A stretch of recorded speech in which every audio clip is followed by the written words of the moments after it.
ça y est, on est parti.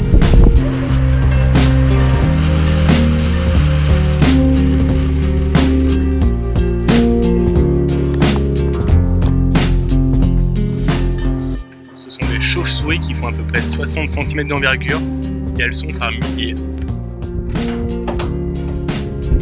On vient de troquer du poisson contre du sucre. Premier petit problème mécanique. On a eu un petit changement de vent assez brutal et ça a arraché les pièces de métal.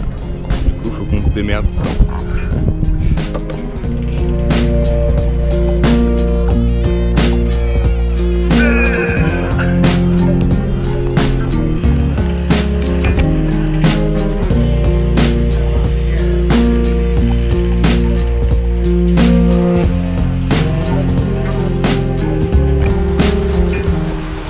9h du mat, je viens juste de me réveiller. On a passé toute la nuit à faire des roulements pour naviguer la nuit. Aujourd'hui il fait beau. Du coup c'est reparti, on refait des roulements.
C'est de loin le meilleur endroit dans lequel j'ai jamais nagé.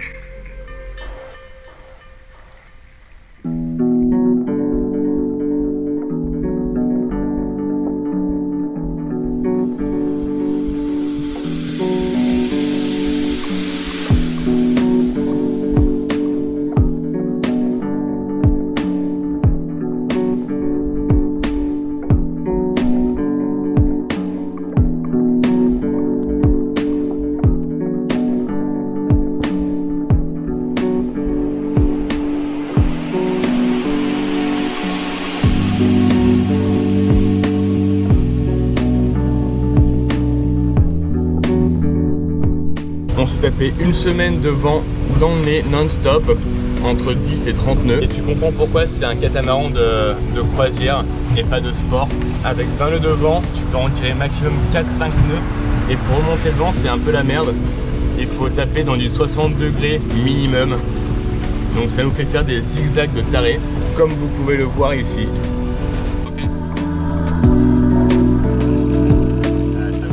Après une semaine complète à faire des relais tous les jours, toutes les nuits, on est enfin arrivé dans un point d'ancrage. Un peu fatigué, je dois avouer, à faire des nuits de 6 heures découpées en 3 heures et 3 heures.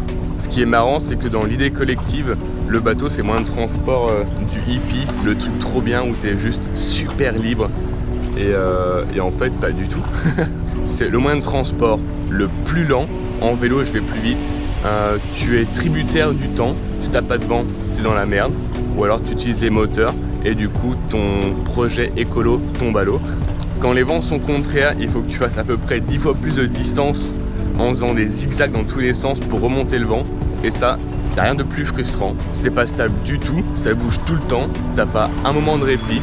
Tu manges de la nourriture en boîte. Faut être super sociable. Quand tu vis dans 15 mètres carrés avec quelqu'un pendant une semaine non-stop, c'est mieux de bien s'entendre. Tu n'as pas d'interaction sociale autre qu'avec ton coéquipier ou avec toi-même quand tu es deux dans ta tête. Tous les jours sont super monotones. Ils sont juste rythmés par la même chose, à savoir lever, déjeuner, tirer sur des boots, manger, retirer sur des boots, faire des roulements la nuit, essayer de repérer les petites lumières au loin qui parfois sont à 20 km et tu penses qu'elles sont à 20 mètres du bateau. Du coup tu te tapes des petits moments de flip. Tu vois tout le temps la même chose, à savoir de l'eau à 360 degrés. Je suis content, j'ai pas eu le mal de mer. Mais sinon, super expérience. Un paquet d'étoiles filantes vu la nuit. C'était vraiment classe. De superbes couchers de soleil. Et de très très beaux endroits pour faire du masqué tuba. Avec une variété de poissons et de coraux assez hallucinante. Ça, c'est pas pour la friture.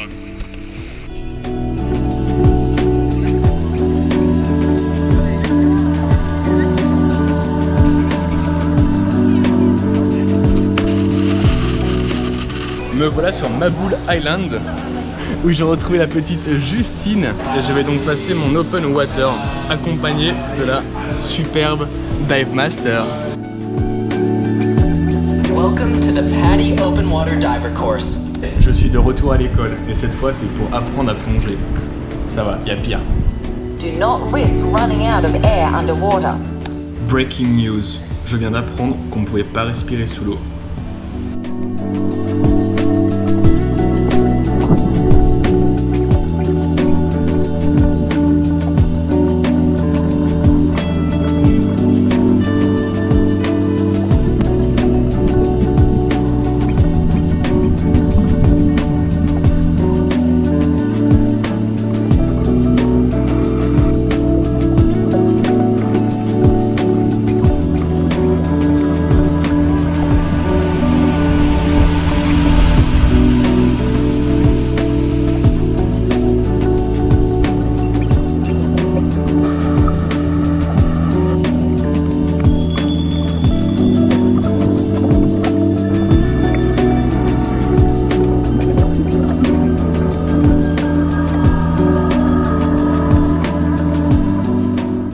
Dans pas très longtemps, je retourne en France et je pense que je n'aurai pas ce genre de vue.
Running over